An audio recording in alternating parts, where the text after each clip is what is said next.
अध्याय 3 सबक 2। पैसे की समझ क्यों सिखाई जानी चाहिए। 1990 में मेरे सबसे अच्छे दोस्त माइक ने अपने डैडी का लंबा चौड़ा कारोबार संभाल लिया है और उसे अपने डैडी से ज्यादा कामयाबी मिल रही है। हम एक दूसरे से साल में एक दो बार गोल्फ कोर्स पर मिलते हैं। वह और उसकी पत्नी इतने ज्यादा अमीर है कि आप इसकी कल्पना भी नहीं कर सकते। अमीर डैडी का साम्राज्य बहुत सुरक्षित हाथों में है और अब माइक अपने बेटे को उसी तरह सिखा रहा है जिस तरह से उसके डैडी ने हमें सिखाया था। 1994 में मैं 47 साल की उम्र में रिटायर हो गया और मेरी पत्नी किम उस वक्त 37 साल की थी। रिटायरमेंट का यह मतलब नहीं है कि हम काम नहीं करते या आगे काम नहीं करेंगे। इसका मतलब यह है कि जब तक कोई चमत्कार ही न हो जाए तब तक हम काम करने या न करने के लिए आजाद हैं। इसका कारण यह है कि हमारी दौलत अपने आप बढ़ती रहती है, मुद्रास्फीति की दर से कहीं ज्यादा तेज रफ्तार से। मुझे लगता है कि आजादी इसी को कहते हैं।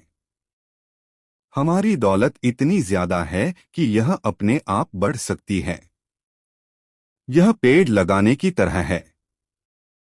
आप सालों तक इसे पानी देते हैं और एक दिन इसे आपकी जरूरत नहीं रह जाती। इसकी जड़ें जमीन में काफी गहराई तक पहुंच जाती है। इसके बाद पेड़ आपके सुख के लिए छाया और फल देता है। माइक ने साम्राज्य चलाने का विकल्प चुना और मैंने रिटायर होने का। जब भी मैं लोगों से बातें करता हूं तो वे अक्सर मुझसे सलाह मांगते हैं कि उन्हें क्या करना चाहिए। शुरुआत कहां से और कैसे की जाए। आपकी नज़र में कौन सी पुस्तक अच्छी रहेगी। हम अपने बच्चों को यह सबसे अमीर बिजनेसमैन 1923 में हमारे सबसे महान नेता और सबसे अमीर बिजनेसमैन शिकागो में एजवाटर बीच पर इकट्ठे हुए। ये लोग बहुत मशहूर थे। चार्ल्स श्वाब सबसे बड़ी स्टील कंपनी के मुखिया थे। सैमुअल इंसुल दुनिया की सबसे बड़ी यूटिलिटी के अध्यक्ष थे। हॉवर्ड हॉब्सन सबसे बड़ी गैस कंपनी के मुखिया थे। आइवर क्रूजर दुनिया की सबसे बड़ी कंपनियों में से एक इंटरनेशनल मैच कंपनी के अध्यक्ष थे। Leon Fraser Bank of International Settlements के अध्यक्ष थे। Richard Whitney New York Stock Exchange के मुखिया थे। आर्थर कॉटन और जेसी लिवरमोर सबसे बड़े दो स्टॉक स्पेकुलेटर्स शेयर का कारोबार करने वाले थे और अल्बर्ट फॉल प्रेसिडेंट हार्डिंग के कैबिनेट में मंत्री थे। 25 साल बाद इनमें से 9 लोगों का अंत इस तरह हुआ। श्वाब 5 साल तक कर्ज में डूबे रहने के बाद गरीबी में मरे। इंसुल की मौत विदेश में दिवालियेपन की हालत में हुई। क्रूजर और कॉटन भी गरीबी में मरे। हॉब्सन पागल हो गए। व्हिटनी और अल्बर्ट फॉल उस समय जेल से रिहा हुए थे। फ्रेजर और लिवरमोर आत्महत्या कर चुके थे। शायद कोई भी ठीक से यह नहीं बता सकता कि इन लोगों के साथ ऐसा क्यों हुआ था। यह 1923 की बात है। हम इतना अंदाजा तो लगा सकते हैं कि यह 1929 के मार्केट क्रैश और बड़ी आर्थिक मंदी के ठीक पहले का समय था। मंदी का इन लोगों पर निश्चित रूप से बहुत ज्यादा असर हुआ होगा। देखने वाली बात यह है, आज हम इन लोगों से ज्यादा मुश्किल समय में जी रहे हैं। परिवर्तन ज्यादा तेजी से हो रहे हैं और पूरी दुनिया में हो रहे हैं। मुझे लगता है कि आने वाले 25 सालों में बहुत से ऐसे उतार चढ़ाव आएंगे जो इन लोगों द्वारा झेले गए उतार चढ़ावों की तरह ही होंगे। मुझे यह चिंता है कि बहुत से लोग सिर्फ पैसे पर अपना ध्यान लगाए बैठे हैं और अपनी सबसे बड़ी दौलत पर ध्यान नहीं दे रहे हैं, जिसका नाम है शिक्षा। अगर लोग लचीले होने, दिमाग खुला रखने और सीखने के लिए तैयार रहें तो इन परिवर्तनों के बावजूद वे बहुत अमीर बन सकते हैं। अगर लोग यह सोचेंगे कि पैसा ही उनकी समस्याओं को सुलझा सकता है तो ऐसे लोगों के लिए आगे आने वाला समय बहुत परेशानी भरा होगा। बुद्धि से समस्याएं सुलझती है और पैसा आता है। अगर आपके पास पैसे की समझ नहीं है तो पैसा चाहे आ भी जाए पर ज्यादा देर तक नहीं टिकता। ज्यादातर लोग जिंदगी भर यह नहीं समझ पाते कि असल बात यह नहीं है कि आप कितना पैसा कमा पाते हैं, बल्कि यह है कि आप कितना पैसा रख पाते हैं। हमने लॉटरी जीतने वाले उन गरीब लोगों की कहानियां सुनी है जो अचानक अमीर बन जाते हैं, पर कुछ समय बाद वे फिर से गरीब हो जाते हैं। ये लोग लाखों करोड़ों जीतते हैं, फिर भी वे लौटकर वहीं आ जाते हैं जहां से उन्होंने शुरू किया था। आपने उन व्यावसायिक एथलीट्स की कहानियां भी पढ़ी होंगी जो 24 साल की उम्र में हर साल करोड़ों डॉलर कमाते हैं और 34 साल की उम्र में उन्हें पुल के नीचे सोना पड़ता है। आज ही के अखबार में एक युवा बास्केटबॉल खिलाड़ी की खबर छपी है जो 1 साल पहले करोड़ों का मालिक था। आज वह यह शिकायत करता फिर रहा है कि उसके दोस्तों, वकीलों और अकाउंटेंट्स ने उसके पैसे हड़प लिए और इसी वजह से आज उसे बहुत कम मजदूरी पर कार धोने का काम करना पड़ रहा है। वह सिर्फ 29 साल का है। उसे कार धोने के काम से भी निकाल दिया गया। इसकी वजह यह थी कि उसने कार साफ करते समय अपनी चैंपियनशिप रिंग उतारने से मना कर दिया और इसलिए उसकी खबर अखबार में छप गई। वह अपने निकाले जाने का विरोध कर रहा है और कहता है कि यह भेदभाव है। अंगूठी ही तो उसकी महान जिंदगी की इकलौती निशानी है। उसका कहना है कि अगर आप उसकी अंगूठी उतरवा लेंगे तो उसके पास जिंदा रहने का कोई सहारा नहीं बचेगा और वह मर जाएगा। 1997 में मैं ऐसे बहुत से लोगों को जानता हूं जो नए नए करोड़पति बन रहे हैं। एक बार फिर यह 1920 के उछाल वाले दशक की याद दिला देता है। हालांकि मैं खुश हूं कि इतने ज्यादा लोग अमीर बनते जा रहे हैं, परंतु मैं उन्हें चेतावनी देना चाहता हूं कि लंबे समय में यह महत्वपूर्ण नहीं है कि आपने कितना पैसा कमाया, बल्कि महत्वपूर्ण यह है कि आपने कितना पैसा रखा और आपने कितनी पीढ़ियों तक उस पैसे को सहेजा। तो जब लोग मुझसे पूछते हैं हम किस तरह शुरू करें या मुझे बताइए कि जल्दी से अमीर कैसे बना जा सकता है, तो वे मेरे जवाब से बहुत निराश होते हैं। मैं उनसे सिर्फ यही कहता हूं जो मेरे अमीर डैडी ने मुझसे बचपन में कहा था। अगर तुम अमीर बनना चाहते हो तो तुम्हारे पास पैसे की समझ होनी चाहिए। जब भी मैं अमीर डैडी से मिलता था, यह विचार मेरे दिमाग में हर बार ठोका जाता था। जैसा मैंने कहा, मेरे पढ़े लिखे डैडी हमेशा किताबें पढ़ने के फायदे बताते रहते थे। दूसरी तरफ मेरे अमीर डैडी वित्तीय साक्षरता या पैसे की समझ विकसित करने पर जोर देते थे। अगर आप एम्पायर स्टेट बिल्डिंग बनाने जा रहे हैं तो सबसे पहले आपको एक गहरा गड्ढा खोदना पड़ेगा और एक मजबूत नींव डालनी होगी। अगर आप किसी उपनगर में एक घर बनाने जा रहे हैं तो आपको सिर्फ 6 इंच का कंक्रीट का स्लैब डालना होगा। ज्यादातर लोग अमीर बनने के चक्कर में 6 इंच के स्लैब पर एम्पायर स्टेट बिल्डिंग खड़ी करना चाहते हैं। हमारा स्कूल सिस्टम उस जमाने का है जब खेती किसानी ही अर्थव्यवस्था का आधार थी। आज भी यह बिना नींव के घरों में भरोसा करता है। धूल का फर्श आज भी लोकप्रिय है। इसलिए स्कूल से निकलने वाले बच्चों की कोई आर्थिक नींव नहीं होती है। एक दिन जब उन्हें नींद नहीं आती और वे कर्ज में डूब जाते हैं तो वे अमेरिकी सपने को देखते हैं और यह फैसला करते हैं कि पैसे की जो समस्या उनके सामने खड़ी है उसे अमीर होकर ही सुलझाया जा सकता है। इमारत बनना शुरू हो जाती है। यह तेजी से ऊपर बढ़ती है और जल्द ही एम्पायर स्टेट बिल्डिंग के बजाय हमारे पास सबर्बिया का लीनिंग टावर होता है। हमारी रातों की नींद एक बार फिर उड़ जाती है। माइक और मेरे लिए दोनों ही विकल्प संभव थे क्योंकि हमारी आर्थिक नींव मजबूत थी और पैसे की समझ हमें बचपन से ही सिखाई गई थी। देखा जाए तो अकाउंटिंग शायद दुनिया का सबसे बोरिंग विषय है। यह बहुत उलझन भरा विषय भी है।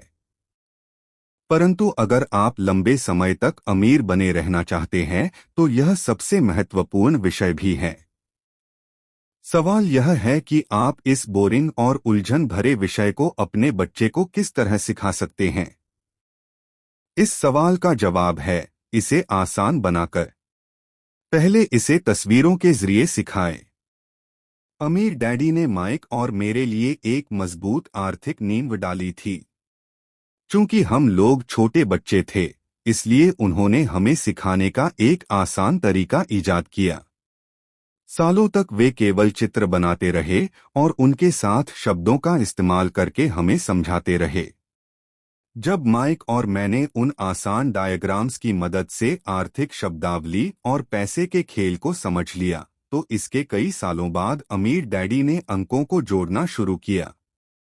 आज माइक को जितने अकाउंटिंग विश्लेषण की जरूरत है, वह उससे भी कहीं सूक्ष्म और जटिल विश्लेषण कर सकता है। उसके पास 10 अरब डॉलर का साम्राज्य है। मैं इतना ज्यादा जटिल विश्लेषण नहीं करता, क्योंकि मेरा साम्राज्य छोटा है, परंतु हम दोनों की ही नींव आसान नींव थी। आगे आने वाले पृष्ठों में मैं आपके सामने वही आसान से चित्र खींचूंगा जो माइक के डैडी ने हमारे लिए खींचे थे। हालांकि वे आसान है, परंतु इन चित्रों के सहारे उन्होंने दो छोटे बच्चों को ठोस और गहरी नींद पर दौलत का बड़ा महल बनाना सिखाया। नियम 1। आपको संपत्ति एसेट्स और दायित्व लायबिलिटीज का अंतर पता होना चाहिए और हमेशा संपत्ति ही खरीदनी चाहिए। अगर आप अमीर बनना चाहते हैं तो आपको बस इतना ही जानने की जरूरत है। यह पहला नियम है। यही इकलौता नियम है। यह बहुत आसान लगता है, परंतु ज्यादातर लोगों को यह पता ही नहीं है कि यह नियम कितना महत्वपूर्ण है। ज्यादातर लोग पैसे की समस्याओं में सिर्फ इसलिए उलझे रहते हैं क्योंकि उन्हें यह पता ही नहीं होता कि संपत्ति और दायित्व में क्या फर्क होता है। अमीर लोग संपत्ति इकट्ठी करते हैं। गरीब और मध्यवर्गीय लोग दायित्व इकट्ठे करते हैं, और मजे की बात यह है कि उन लोगों को यह लगता है कि वे संपत्ति इकट्ठी कर रहे हैं। जब अमीर डैडी ने माइक और मुझे यह बताया तो हमने सोचा कि वे मजाक कर रहे हैं। हम दो बच्चे अमीर बनने का रहस्य जानने के लिए इतने हैरान परेशान थे, जबकि उसका जवाब इतना आसान था। यह इतना ज्यादा आसान था कि हमें इस बात पर सोचने के लिए बहुत देर तक ठहरना पड़ा। संपत्ति क्या होती है? माइक ने पूछा। अभी उस बारे में चिंता मत करो, अमीर डैडी ने कहा। अभी सिर्फ इस विचार को अपने दिमाग में घुस जाने दो। अगर तुम इसे आसानी से समझ सकते हो तो तुम्हारी जिंदगी की एक योजना होगी और तुम्हें जिंदगी भर पैसे की कभी दिक्कत नहीं आएगी। यह आसान है, इसीलिए इसे अनदेखा कर दिया जाता है। आपका मतलब है कि हमें बस इतना ही जानने की जरूरत है कि संपत्ति क्या है। यह जानने के बाद हम उसे हासिल कर लें और अमीर बन जाएं।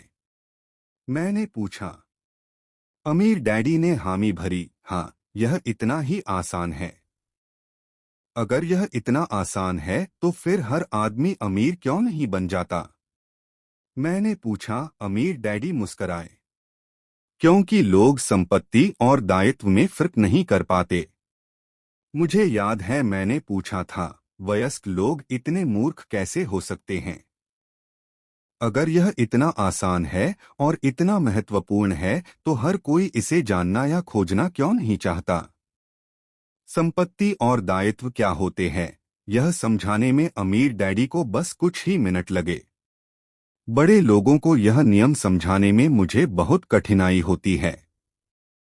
क्यों? क्योंकि बड़े लोग ज्यादा स्मार्ट होते हैं।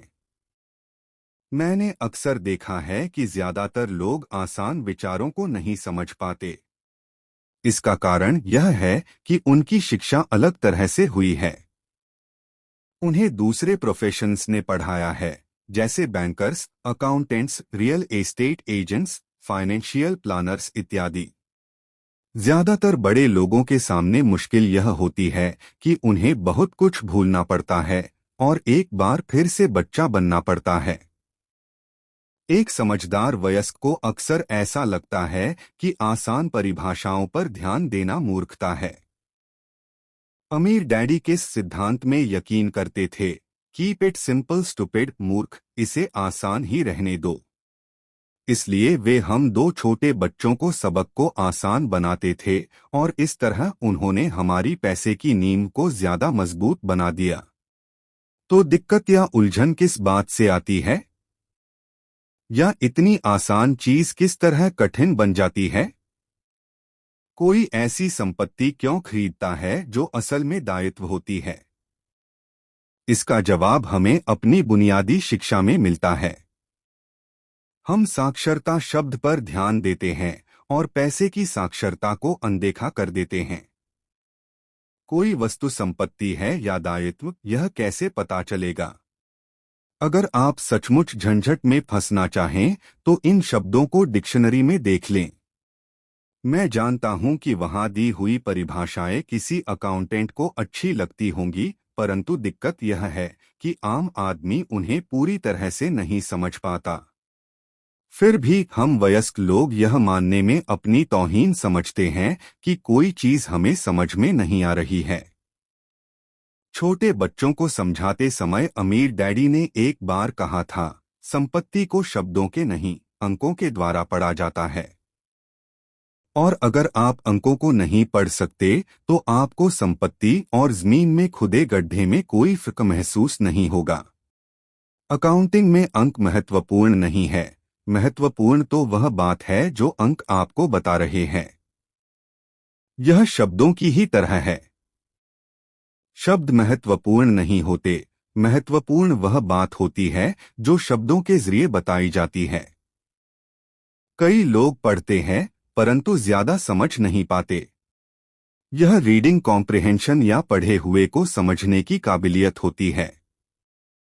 और इस क्षेत्र में हम सबकी अलग अलग काबिलियत होती है। उदाहरण के लिए, मैंने हाल ही में एक नया वीसीआर खरीदा। इसके साथ निर्देश पुस्तिका भी थी जिसमें समझाया गया था कि अपने वीसीआर को किस तरह प्रोग्राम किया जाता है। मैं शुक्रवार की शाम को आने वाले अपने फेवरेट टीवी शो को रिकॉर्ड करना चाहता था, पर उस निर्देश पुस्तिका को पढ़ते पढ़ते मैं पागल हो गया। मुझे दुनिया में कोई भी काम इतना मुश्किल नहीं लग रहा था जितना कि अपने वीसीआर को प्रोग्राम करना। मैं शब्दों को पढ़ सकता था परंतु इसके बावजूद मुझे समझ में कुछ नहीं आ रहा था। मुझे शब्दों को पहचानने में ए मिल रहा था परंतु उन्हें समझने में मुझे एफ मिल रहा था। और यही ज्यादातर लोगों के साथ पैसे के मामले में होता है। अगर आप अमीर बनना चाहते हैं तो आपको अंकों को पढ़ना और उन्हें समझना आना चाहिए। मैंने अपने अमीर डैडी से यह बात हजारों बार सुनी है। और मैंने यह भी सुना है, अमीर लोग संपत्ति इकट्ठी करते हैं जबकि गरीब और मध्य वर्गीय लोग दायित्व इकट्ठे करते हैं। यहाँ यह बताया जा रहा है कि संपत्ति और दायित्व में क्या फर्क होता है। ज्यादातर अकाउंटेंट और फाइनेंशियल प्रोफेशनल्स परिभाषाओं पर आपस में सहमत नहीं होते, परंतु यह आसान चित्र या रेखाचित्र दो छोटे बच्चों के लिए मजबूत वित्तीय नींव डालने में बड़े काम आए। जैसा कि आप देख सकते हैं, ये सभी चित्र बहुत ज्यादा सस्त बना दिए गए हैं। हम में से हर एक को जिंदा रहने के लिए खर्च करना पड़ता है। हम सभी को रोटी, कपड़े और मकान की जरूरत होती है। चित्र यह बताते हैं कि गरीब, मध्य वर्गीय और अमीर आदमी की जिंदगियों में पैसा किस तरह आता जाता है। कैशपतो पूरी कहानी बता देता है। इस कहानी में यह बताया जाता है कि वह आदमी अपने पैसे का किस तरह इस्तेमाल करता है। एक बार पैसा हाथ में आ जाने के बाद वह उस पैसे का क्या करता है। मैंने अपनी कहानी अमेरिका के सबसे अमीर व्यक्तियों से इसलिए शुरू की ताकि मैं यह बता सकूं कि इतने सारे लोगों की सोच में कहाँ गलती होती है। गलती यह होती है कि वे यह मानते हैं कि पैसे से सारी समस्याएं सुलझ जाती हैं। इसलिए जब लोग मुझसे फटाफट अमीर बनने के नुस्खे पूछते हैं तो मैं कांप जाता हूं, या यह कि उन्हें कहां से शुरू करना चाहिए। मैं अक्सर सुनता हूँ, मैं कर्ज में हूँ इसलिए मुझे और ज्यादा पैसे कमाने चाहिए, परंतु यह देखने में आया है कि ज्यादा पैसे से समस्या नहीं सुलझती। सच कहा जाए तो इससे समस्या और ज्यादा बढ़ सकती है। पैसा हमारी इंसानी कमजोरियों को अक्सर ज्यादा उभार देता है। पैसा अक्सर हमारे ऐसे पहलू पर रोशनी डालता है जिसके बारे में हम अनजान रहते हैं। इसलिए अगर किसी आदमी को अचानक बहुत सी दौलत मिल जाए, जैसे पैतृक संपत्ति, तनख्वाह में भारी बढ़ोतरी या उसकी लॉटरी लग जाए, तो पैसा मिलने के कुछ समय बाद वह अपने पुराने हाल में पहुंच जाता है, और कई बार तो उससे भी बुरे हाल में। पैसा आपके दिमाग में चल रहे कैश फ्लो पैटर्न को उजागर करता है। अगर यह पैटर्न ऐसा है कि अपनी पूरी कमाई खर्च करनी है, तो इस बात की बहुत संभावना है कि आपकी आमदनी बढ़ेगी तो आपका खर्च अपने आप बढ़ जाएगा। इसलिए यह कहावत सही है, मूर्ख और उसके पैसे से शानदार दावतें होती है। मैंने यह कई बार कहा है कि हम स्कूल इसलिए जाते हैं ताकि हम शैक्षणिक और व्यावसायिक काबिलियत को हासिल कर सके। निश्चित रूप से यह दोनों बहुत ही महत्वपूर्ण है। हमारी व्यावसायिक काबिलियत के कारण ही हम पैसा बनाना सीखते हैं। 1960 के दशक में जब मैं हाई स्कूल में था, यह माना जाता था कि अगर कोई पढ़ने लिखने में अच्छा है तो वह होनहार विद्यार्थी आगे जाकर डॉक्टर बनेगा। अवसर उस बच्चे से यह नहीं पूछा जाता था कि क्या वह डॉक्टर बनना चाहेगा। यह मान लिया जाता था। इसका कारण यह था कि इस धंधे में सबसे ज्यादा पैसा नजर आता था। आज डॉक्टरों के सामने पैसे के बहुत से संकट हैं जो भगवान न करे किसी और के सामने हो। बीमा कंपनियां इस व्यवसाय पर काबू किए हैं, सरकार भी दखल दे रही है, और अदालतों में मुआवजे के केस दायर हो रहे हैं, इत्यादि। आज बच्चे बास्केटबॉल स्टार बनना चाहते हैं, टाइगर वुड्स की तरह गोल्फर बनना चाहते हैं, कंप्यूटर विशेषज्ञ बनना चाहते हैं, movie star, rock star, beauty queen या वॉल स्ट्रीट पर ट्रेडर बनना चाहते हैं। इसलिए क्योंकि अब दौलत, शोहरत और इज्जत इन्हीं जगहों पर है। इसी कारण स्कूलों में बच्चों को अच्छा पढ़ने के लिए प्रेरित करना मुश्किल हो गया है। वे जानते हैं कि व्यावसायिक सफलता का शैक्षणिक सफलता से कोई सीधा संबंध नहीं है, जैसा कभी हुआ करता था। चूंकि विद्यार्थियों में स्कूल छोड़ते समय पैसे की कोई समझ नहीं होती है, इसलिए करोड़ों पढ़े लिखे लोग अपने कारोबार में तो सफल हो जाते हैं, परंतु बाद में वे पैसे की तंगी से जूझते रहते हैं। वे और ज्यादा मेहनत करते हैं, परंतु अपनी समस्याओं से जीत नहीं पाते। उनकी शिक्षा में कभी यह नहीं है कि उन्हें पैसा कमाना नहीं सिखाया गया, बल्कि यह है कि उन्हें पैसा खर्च करने का तरीका नहीं सिखाया गया। पैसा बनाने के बाद उसका किस तरह इस्तेमाल किया जाए और उसे किस तरह संभाला जाए, इसे पैसे की समझ कहते हैं। पैसा एक बार कमाने के बाद उसका क्या किया जाए, इसे अपने पास कितने लंबे समय तक रोका जाए, और अपने पैसे से कड़ी मेहनत कैसे करवाई जाए, ज्यादातर लोग यह नहीं बता पाते कि उनकी पैसे की तंगी का कारण क्या है। ऐसा इसलिए होता है क्योंकि उनमें कैशफ्तो की समझ नहीं होती। कोई आदमी बहुत पढ़ा लिखा हो सकता है, अपने कारोबार में सफल हो सकता है, परंतु हो सकता है कि उसमें पैसे की बिल्कुल भी समझ न हो। ऐसे लोग अक्सर जरूरत से ज्यादा कड़ी मेहनत करते हैं क्योंकि उन्होंने कड़ी मेहनत करना तो सीखा है, परंतु पैसे से अपने लिए कड़ी मेहनत करवाना नहीं सीखा। यह कहानी बताती है कि पैसे का सुख भरा सपना किस तरह दुख भरे सपने में बदल जाता है। कड़ी मेहनत करने वाले लोगों की फिल्मी कहानी एक घिसे-पिटे ढर्रे पर चलती है। हाल में शादीशुदा, खुश, बहुत पढ़े लिखे पति पत्नी साथ साथ किराए के मकान में रहने लगते हैं। जल्दी ही उन्हें यह लगने लगता है कि वे पैसा बचा रहे हैं, क्योंकि दो लोगों के साथ साथ रहने का खर्च भी लगभग उतना ही होता है जितना कि अकेले आदमी का। समस्या यह है कि जिस अपार्टमेंट में वे रहते हैं वह छोटा है। वे अपने सपनों का घर खरीदने के लिए पैसे बचाने लगते हैं ताकि वे बच्चे पैदा कर सकें। अब उनके पास दो तनख्वाहें होती है और वे अपने करियर पर ज्यादा ध्यान देने लगते हैं। उनकी आमदनी बढ़ने लगती है। जैसे जैसे उनकी आमदनी बढ़ने लगती है, ज्यादातर लोगों के लिए पहले नंबर का खर्च होता है टैक्स। कई लोग सोचते हैं इनकम टैक्स, परंतु ज्यादातर लोगों के लिए सबसे बड़ा टैक्स होता है सोशल सिक्योरिटी टैक्स। कर्मचारी को ऐसा लगता है कि social security tax, Medicare tax को मिलाकर कुल टैक्स लगभग 7.5% के करीब होता है, परंतु हकीकत में यह 15% होता है, क्योंकि आपके बॉस को भी सोशल सिक्योरिटी की उतनी ही रकम मिलानी पड़ती है। मुद्दे की बात यह है कि यह वह पैसा है जो आपका बॉस आपको नहीं दे सकता।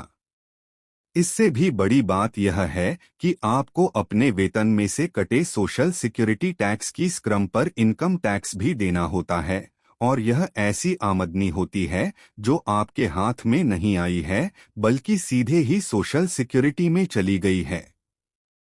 फिर दायित्व बढ़ने लगते हैं।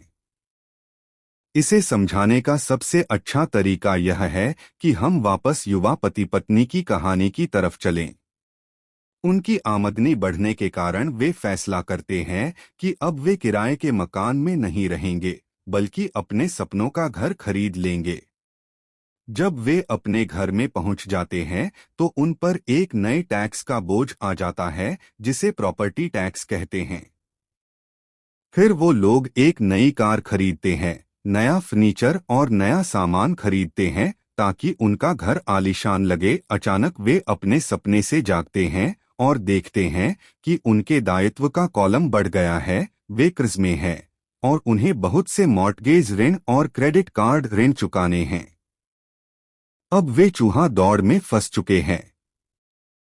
एक बच्चा पैदा हो जाता है। वे और कड़ी मेहनत करते हैं। प्रक्रिया फिर दोहराई जाती है। ज्यादा पैसा आता है, उस पर ज्यादा टैक्स लगता है, जिसे ब्रैकेट क्रीप भी कहा जाता है। तभी उनके पास डाक में एक और क्रेडिट कार्ड आ जाता है। वे उसका इस्तेमाल करते हैं। वह खत्म हो जाता है। तभी एक लोन कंपनी का आदमी आकर उन्हें बताता है कि उनकी सबसे बड़ी संपत्ति, उनके घर की कीमत बढ़ गई है। कंपनी उन्हें एक बिल कंसोलिडेशन लोन देने का ऑफर देती है, क्योंकि उनकी क्रेडिट बहुत अच्छी है। कंपनी उन्हें यह भी बताती है कि समझदारी इसी में होगी कि वे अपने ऊंची ब्याज दर पर लिए गए कंज्यूमर लोन को उनके क्रेडिट कार्ड से चुका दें। और इसके अलावा उनके घर पर लगने वाले ब्याज से इसे समझाने का सबसे अच्छा तरीका यह है कि हम वापस युवा पति पत्नी की कहानी की तरफ चलें। उनकी आमदनी बढ़ने के कारण वे फैसला करते हैं कि अब वे किराए के मकान में नहीं रहेंगे, बल्कि अपने सपनों का घर खरीद लेंगे। जब वे अपने घर में पहुंच जाते हैं तो उन पर एक नए टैक्स का बोझ आ जाता है, जिसे प्रॉपर्टी टैक्स कहते हैं। फिर वो लोग एक नई कार खरीदते हैं, नया फर्नीचर और नया सामान खरीदते हैं ताकि उनका घर आलीशान लगे। अचानक वे अपने सपने से जागते हैं और देखते हैं कि उनके दायित्व का कॉलम बढ़ गया है। वे कर्ज में हैं और उन्हें बहुत से मॉर्टगेज ऋण और क्रेडिट कार्ड ऋण चुकाने हैं। अब वे चूहा दौड़ में फंस चुके हैं। एक बच्चा पैदा हो जाता है। वे और कड़ी मेहनत करते हैं। प्रक्रिया फिर दोहराई जाती है। ज्यादा पैसा आता है, उस पर ज्यादा टैक्स लगता है, जिसे ब्रैकेट क्रीप भी कहा जाता है। तभी उनके पास डाक में एक और क्रेडिट कार्ड आ जाता है। वे उसका इस्तेमाल करते हैं। वह खत्म हो जाता है। तभी एक लोन कंपनी का आदमी आकर उन्हें बताता है कि उनकी सबसे बड़ी संपत्ति, उनके घर की कीमत बढ़ गई है। कंपनी उन्हें एक बिल कंसोलिडेशन लोन देने का ऑफर देती है क्योंकि उनकी क्रेडिट बहुत अच्छी है। कंपनी उन्हें यह भी बताती है कि समझदारी इसी में होगी कि वे अपने ऊंची ब्याज दर पर लिए गए कंज्यूमर लोन को उनके क्रेडिट कार्ड से चुका दें, और इसके अलावा उनके घर पर लगने वाले ब्याज से उन्हें टैक्स में छूट भी मिलेगी। वे ऐसा ही करते हैं और ज्यादा ब्याज दर वाले क्रेडिट कार्ड का भुगतान कर देते हैं। इसके बाद वे राहत की सांस लेते हैं। उन्होंने क्रेडिट कार्ड का हिसाब साफ कर दिया है। अब उन्होंने अपने उपभोक्ता ऋण को होम मॉर्टगेज में बदल लिया है। उनका भुगतान भी कम हो जाता है क्योंकि उन्हें अपने कर्ज को 30 साल की किश्तों में चुकाना है। समस्या से निपटने का यही स्मार्ट तरीका है। उनके पड़ोसी आते हैं और उन्हें शॉपिंग पर चलने का न्योता देते हैं। मेमोरियल डे की सेल लगी हुई है। यही तो मौका है कुछ पैसे बचाने का। वे अपने आप से कहते हैं, मैं कुछ नहीं खरीदूंगा, मैं तो सिर्फ देखने जा रहा हूं। परंतु अगर कोई चीज जम जाए तो उसे खरीदने की उम्मीद में वे अपने क्रेडिट कार्ड को ले जाना नहीं भूलते। मैं ऐसे युवा दंपति से हर समय टकराता हूं। उनके नाम बदलते रहते हैं परंतु उनकी तंगी एक सी ही रहती है। वे मेरी चर्चाओं में यह सुनने के लिए आते हैं कि मैं इस बारे में क्या कहता हूं। वे मुझसे पूछते हैं, क्या आप हमें बता सकते हैं कि और ज्यादा पैसा कैसे कमाया सकता है। उनकी खर्चीली आदतों ने उन्हें और ज्यादा कमाने के लिए मजबूर कर दिया है। वे इतना भी नहीं जानते कि दरअसल समस्या पैसा कमाने की नहीं है, पैसा सही तरह से खर्च करने की है, और यही पैसे की तंगी का कारण है। यह समस्या इसलिए पैदा होती है क्योंकि उनमें पैसे की समझ नहीं होती। यह समस्या इसलिए और भी भयानक हो जाती है क्योंकि वे संपत्ति और दायित्व के फर्क को नहीं समझ पाते। मेरा मानना है कि ज्यादा पैसे से शायद ही कभी किसी की पैसे की समस्याएं सुलझती है। समस्याएं समझदारी से सुलझती है। मेरा एक दोस्त बार बार कर्ज में फंसे लोगों को यही सलाह देता है, अगर आपको लगता है कि आपने अपने आप को किसी गड्ढे में फंसा लिया है तो गड्ढा खोदना बंद कर दो। मेरे डैडी बचपन में हमें बताया करते थे कि जापानी 3 ताकतों को मानते थे, तलवार की ताकत, रत्नों की ताकत और दर्पण की ताकत। तलवार हथियारों की ताकत का प्रतीक थी। अमेरिका ने हथियारों पर खरबों डॉलर खर्च कर दिए हैं और इसी कारण वह आज विश्व में सबसे ताकतवर देश है। रत्न पैसे की ताकत का प्रतीक है। इस कहावत में कुछ तो सच्चाई है, यह स्वर्णिम याद रखो। जिसके पास स्वर्ण है वही नियम बनाता है। दर्पण आत्मज्ञान का प्रतीक है। जापानी दंतकथा के अनुसार यह आत्मज्ञान इन तीनों में सबसे कीमती वस्तु थी। गरीब और मध्य वर्गीय लोग अक्सर धन की ताकत से नियंत्रित होते हैं। वे सुबह सुबह उठकर कड़ी मेहनत करने यानी नौकरी करने चले जाते हैं और खुद से यह तक नहीं पूछते कि क्या ऐसा करना समझदारी है। पैसे की समझ न होने के कारण ज्यादातर लोग पैसे की डरावनी ताकत को यह इजाजत दे देते हैं कि वह उन्हें काबू में कर, तो पैसे की ताकत उनके विरोध में इस्तेमाल होती है। अगर वे दर्पण की ताकत का इस्तेमाल करते तो वे खुद से यह सवाल पूछते, क्या इसमें समझदारी है। बहुत बार अपनी अंदरूनी समझदारी पर भरोसा करने के बजाय लोग भीड़ के साथ साथ चलने लगते हैं। वे कोई काम इसलिए करते हैं क्योंकि सभी लोग ऐसा करते हैं। वे सवाल पूछने के बजाय नकल करने लगते हैं। अवसर वे नासमझी के कारण वही दोहराते हैं जो उन्हें सिखाया गया है। इस तरह के विचार कि आपका घर आपकी सबसे बड़ी पूंजी है। आपका घर आपका सबसे बड़ा निवेश है। अगर आप ज्यादा कर्ज लेते हैं तो आपको टैक्स में ज्यादा छूट मिलेगी। सुरक्षित नौकरी खोजो। गलतियां मत करो। खतरे मत उठाओ। ऐसा कहा जाता है कि ज्यादातर लोगों के लिए मौत से भी डरावनी चीज होती है भीड़ के सामने बोलने का डर। मनोवैज्ञानिक कहते हैं कि ज्यादातर लोग सार्वजनिक मंच पर बोलने से इसलिए डरते हैं क्योंकि उन्हें यह डर होता है कि उनकी बुराई होगी, लोग बाग उनकी हंसी उड़ाएंगे, वे अकेले रह जाएंगे, सबसे कट जाएंगे और बिरादरी से अलग थलग कर दिए जाएंगे। सबसे अलग होने का डर या अकेले रह जाने का डर ही वह सबसे बड़ा कारण है जिस वजह से ज्यादातर लोग अपनी समस्या हल करने के लिए नए तरीके नहीं ढूंढते। इसीलिए मेरे पढ़े लिखे डैडी कहा करते थे कि जापानी लोग दर्पण की ताकत को सबसे ज्यादा महत्व देते थे, क्योंकि जब इंसान दर्पण में खुद को देखता है तभी उसे सच्चाई का पता चलता है। और ज्यादातर लोग खतरे मत उठाओ इसलिए कहते हैं क्योंकि वे खुद डरे हुए होते हैं। यह किसी भी चीज के बारे में कहा जा सकता है, जैसे खेल में, संबंधों में, करियर में, धन में। इसी समाज से कट जाने के डर के कारण लोग लीक पर चलते हैं और समाज की स्वीकृत मान्यताओं या लोकप्रिय प्रवृत्तियों के खिलाफ नहीं जाते। आपका घर एक संपत्ति है, बिल कंसोलिडेशन लोन लो और कर्ज से बाहर निकल जाओ। कड़ी मेहनत करो। प्रमोशन का सवाल है। एक दिन मैं वाइस प्रेसिडेंट बन जाऊंगा। पैसे बचाओ। जब मेरी तनख्वाह बढ़ेगी तो मैं एक बड़ा घर खरीद लूंगा। म्यूचुअल फंड सुरक्षित हैं।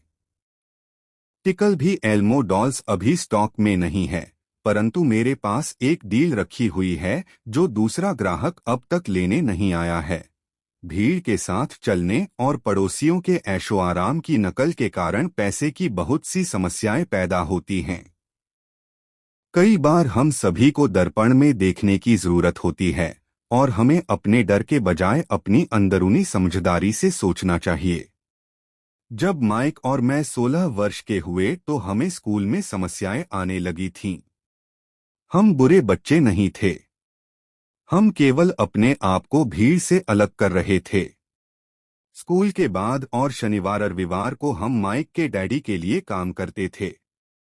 माइक और मैं अक्सर घंटों तक उसके डैडी के साथ बैठे रहते थे जब वे अपने बैंकर्स, वकीलों, अकाउंटेंट, ब्रोकर, निवेशकों, मैनेजर्स और कर्मचारियों के साथ चर्चा करते थे। माइक के डैडी ने 13 साल की उम्र में स्कूल छोड़ दिया था और अब वे पढ़े लिखे लोगों को रास्ता दिखा रहे थे, उन्हें आदेश और निर्देश दे रहे थे, उनसे सवाल पूछ रहे थे।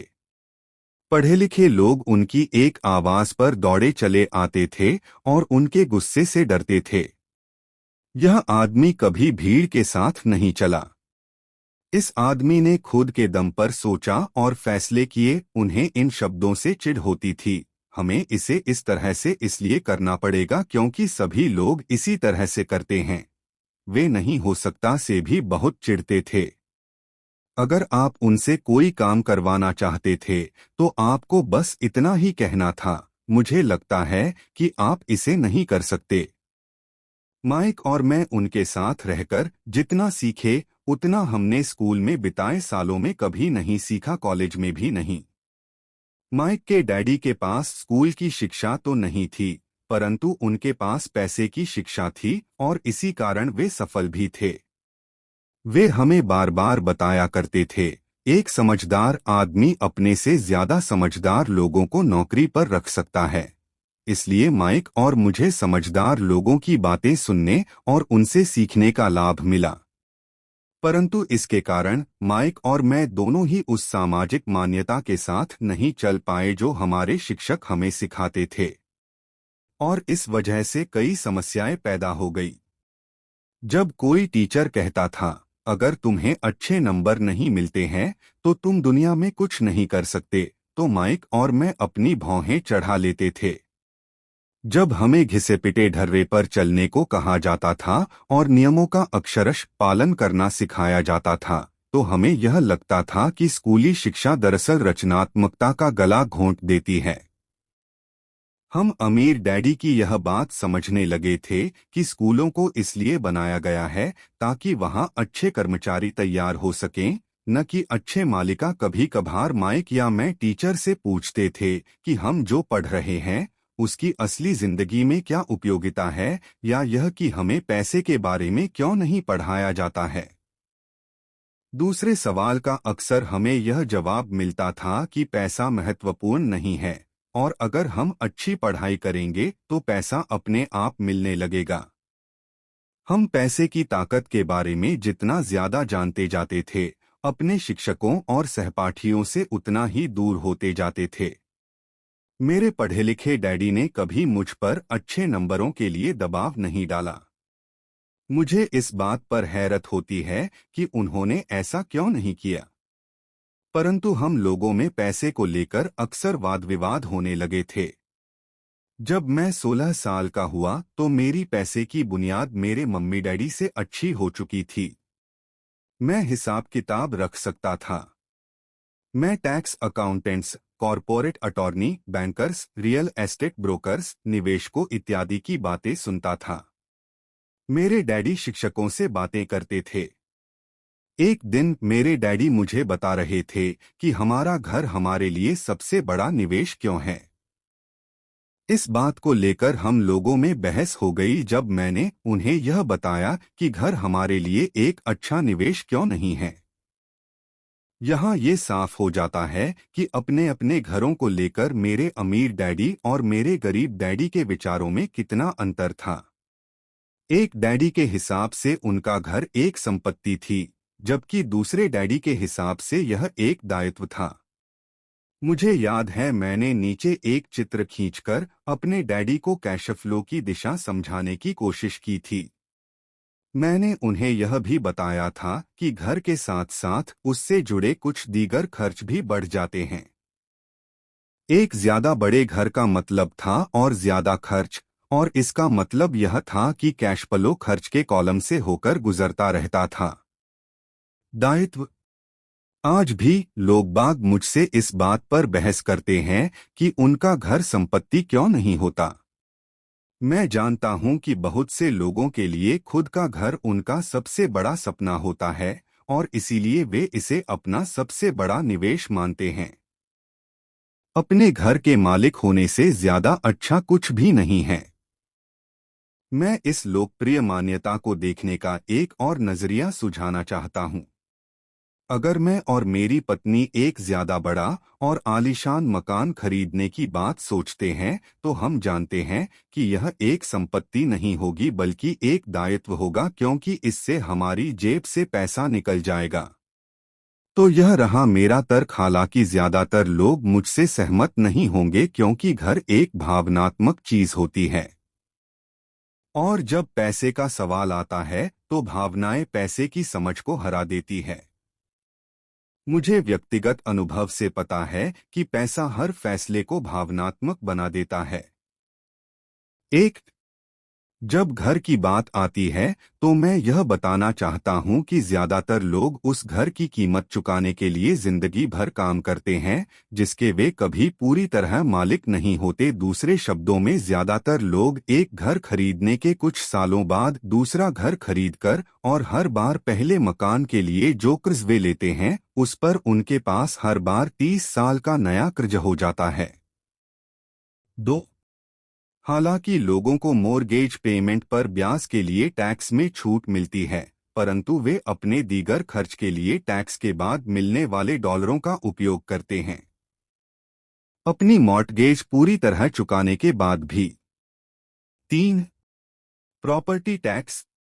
मेरी पत्नी के मम्मी डैडी को धक्का लगा जब उनके घर का प्रॉपर्टी टैक्स $1000 प्रति माह तक पहुंच गया। यह तब हुआ जब वे रिटायर हो चुके थे, और इस बढ़ोतरी से उनका रिटायरमेंट के बाद का बजट गड़बड़ा गया और उन्हें मजबूरन मकान बदलना पड़ा। 4 घर की कीमत हमेशा नहीं बढ़ती। मेरे कुछ दोस्त हैं जिन्होंने अपने घर के लिए कर्ज लिया था। उन्हें $10 लाख से भी ज्यादा का कर्ज चुकाना है, पर आज उस घर की कीमत $7 लाख से ज्यादा नहीं है। 5 सबसे बड़े नुकसान अवसर गंवाने की वजह से होते हैं।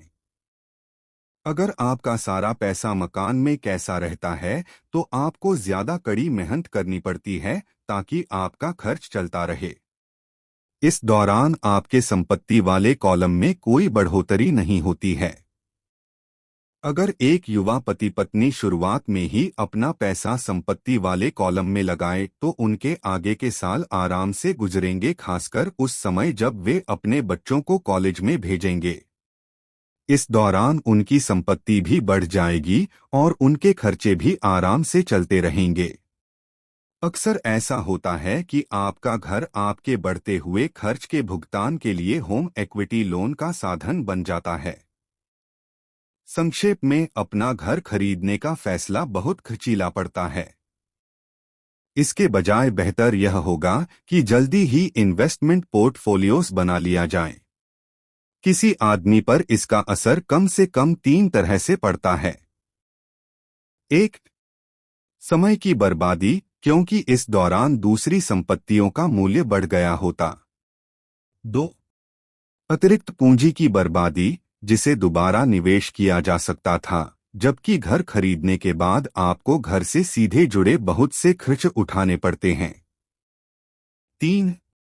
शिक्षा की बर्बादी। अक्सर ऐसा होता है कि लोग यह मानते हैं कि उनके संपत्ति वाले कॉलम में उनका घर, बचत और रिटायरमेंट प्लान आते हैं। चूंकि उनके पास निवेश करने के लिए पैसा नहीं होता, इसलिए वे बिल्कुल भी निवेश नहीं करते हैं। इस कारण उन्हें निवेश का अनुभव कभी नहीं मिल पाता। ज्यादातर लोग कभी एक समझदार निवेशक नहीं बन पाते। और सबसे बढ़िया निवेश सामान्य तौर पर सबसे पहले समझदार निवेशकों को बेचे जाते हैं, जो बाद में उन्हें सुरक्षित खेलने वाले लोगों को बेचते हैं। मेरे पढ़े लिखे डैडी का फाइनेंशियल स्टेटमेंट चूहा दौड़ में फंसे व्यक्ति का सबसे अच्छा उदाहरण है। उनके खर्च हमेशा उनकी आमदनी से ज्यादा होते थे, इसलिए उन्हें संपत्ति में निवेश करने का मौका ही नहीं मिलता था। इसका नतीजा यह होता था कि उनके दायित्व जैसे मॉर्टगेज और क्रेडिट कार्ड के कर्ज उनकी संपत्ति से कहीं ज्यादा होते थे। मेरे अमीर डैडी के फाइनेंशियल स्टेटमेंट से यह भी पता चलता है कि अमीर लोग और ज्यादा अमीर क्यों बनते हैं। संपत्ति वाले कॉलम से इतनी ज्यादा आमदनी होती है कि खर्च आराम से चल जाता है और कुछ पैसा बच भी जाता है। इस बचे हुए पैसे को एक बार फिर से संपत्ति वाले कॉलम में दोबारा निवेश कर दिया जाता है। संपत्ति वाला कॉलम बढ़ता रहता है और इससे होने वाली आमदनी भी बढ़ती रहती है। नतीजा यह होता है, अमीर लोग और ज्यादा अमीर होते जाते हैं। अमीर लोग और ज्यादा अमीर क्यों होते जाते हैं? मध्य वर्ग के लोग हमेशा पैसे की तंगी से जूझते रहते हैं। उनकी मूल आमदनी तनख्वाह से होती है और जैसे जैसे उनकी तनख्वाह बढ़ती है, उनके टैक्स भी बढ़ते जाते हैं। इसके साथ ही आमदनी बढ़ने पर उनके खर्च भी बढ़ जाते हैं, इसीलिए इसे चूहा दौड़ कहा गया है। यह लोग मानते हैं कि उनका घर उनकी मूल संपत्ति है और इसीलिए वे आमदनी दिलाने वाली संपत्ति में निवेश नहीं करते। मध्य वर्ग को पैसे की तंगी क्यों होती है? आज की कर्जदार सोसाइटी 2 बातें मानती है। पहली यह कि खुद का घर एक निवेश होता है और दूसरी यह कि तनख्वाह बढ़ने पर खर्च भी बढ़ना चाहिए या एक ज्यादा बड़ा घर खरीद लेना चाहिए। बढ़ते हुए खर्च के कारण परिवार ज्यादा कर्ज में फंस जाते हैं और उन्हें पैसे की और ज्यादा तंगी का सामना करना पड़ता है, हालांकि वे अपनी नौकरियों में लगातार तरक्की रहे हैं और उनकी तनख्वाह लगातार बढ़ती जा रही है। इसे हाई रिस्क लिविंग या बहुत जोखिम भरी जीवन शैली कहा जाता है और इसका कारण यह है कि ऐसे लोगों में पैसे की समझ नहीं होती। 1990 के दशक में नौकरियों में भारी कटौती से यह बात पता चली कि मध्य वर्ग पैसे के मामले में कितना असुरक्षित है। अचानक कंपनी पेंशन प्लान की जगह पर 401 के प्लान आ गए हैं। सोशल सिक्योरिटी निश्चित रूप से संकट में है और इसे रिटायरमेंट का सहारा नहीं बनाया जा सकता।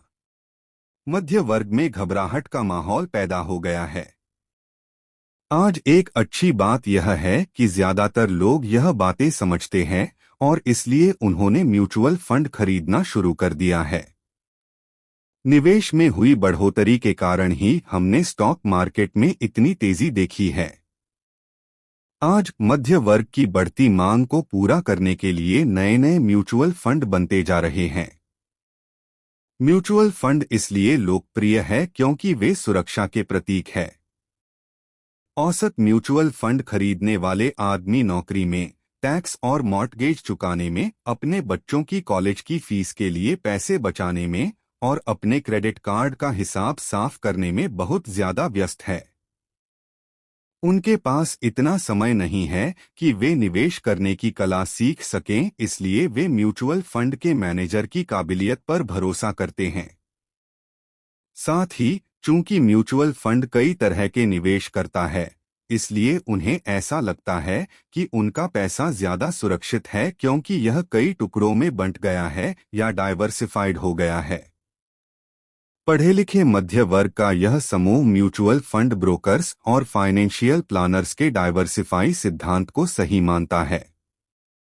सुरक्षित रहो, जोखिम से बचो। असली त्रासदी यह है कि पैसे की समझ न होने के कारण औसत मध्य वर्गीय लोग खतरों का सामना करते हैं। उनके सुरक्षित खेलने का असल कारण यह होता है कि उनके पास पैसे की तंगी होती है। उनकी बैलेंस शीट में बैलेंस नहीं होता। उनका संपत्ति वाला कॉलम तो खाली रहता है जहां से आमदनी आती है, जबकि उनके दायित्वों वाला कॉलम पूरा भरा रहता है। सामान्य तौर पर उनकी आमदनी का इकलौता साधन उनका वेतन होता है। उनका जीवनयापन पूरी तरह से उनके बॉस पर निर्भर होता है। और जब सचमुच जिंदगी में एक बार आने वाला मौका आता है तो ये लोग उस मौके का फायदा नहीं उठा पाते। चूंकि वे इतनी कड़ी मेहनत कर रहे हैं, इसलिए वे सुरक्षित खेल खेलते हैं, सबसे ज्यादा टैक्स चुकाते हैं और कृषि के बोझ से दबे रहते हैं। जैसा मैंने इस खंड के शुरू में कहा था, सबसे महत्वपूर्ण नियम यह है कि संपत्ति और दायित्व के बीच के अंतर को पहचाना जाए। एक बार आप इनमें फर्क समझ लें, इसके बाद आप आमदनी देने वाली संपत्ति खरीदने की लगातार कोशिश करते रहें। यह अमीर बनने की राह पर चलने का सबसे बढ़िया तरीका है। इसे करते रहें और आपका संपत्ति वाला कॉलम बढ़ता रहेगा।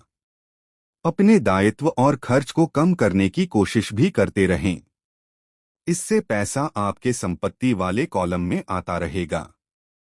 जल्द ही आपका संपत्ति वाला कॉलम इतना ज्यादा मजबूत हो जाएगा कि आप और ज्यादा जोखिम वाले निवेश कर सकेंगे।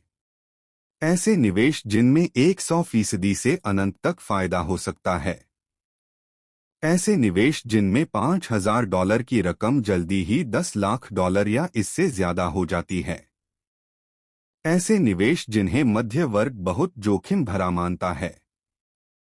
निवेश जोखिम भरा नहीं है। यह उस व्यक्ति की पैसे की नासमझी है, वित्तीय निरक्षरता है, जो उसे बहुत जोखिम भरा बना देती है। अगर आप वही करते हैं जो सभी लोग करते हैं, तो आपको यह चित्र मिलेगा। एक कर्मचारी होने के नाते, जो घर का मालिक भी है, आपकी नौकरी का पैटर्न सामान्यत यह होता है। एक, आप किसी के लिए काम करते हैं। तनख्वाह पर काम करने वाले ज्यादातर लोग मालिक को या शेयर होल्डर्स को ज्यादा अमीर बना रहे हैं। आपकी कोशिशों, मेहनत और सफलता से दरअसल आपका मालिक सफल होता है और उसके रिटायरमेंट में मदद मिलती है। 2, आप सरकार के लिए काम करते हैं। आप इसे देख पाए, इसके पहले ही सरकार आपकी तनख्वाह में से अपना हिस्सा ले लेती है।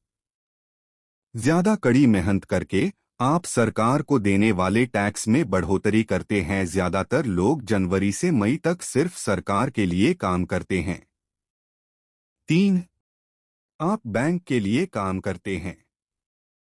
टैक्स चुकाने के बाद आपका सबसे बड़ा खर्च आमतौर पर अपना मॉर्टगेज और क्रेडिट कार्ड का कर्ज चुकाना होता है।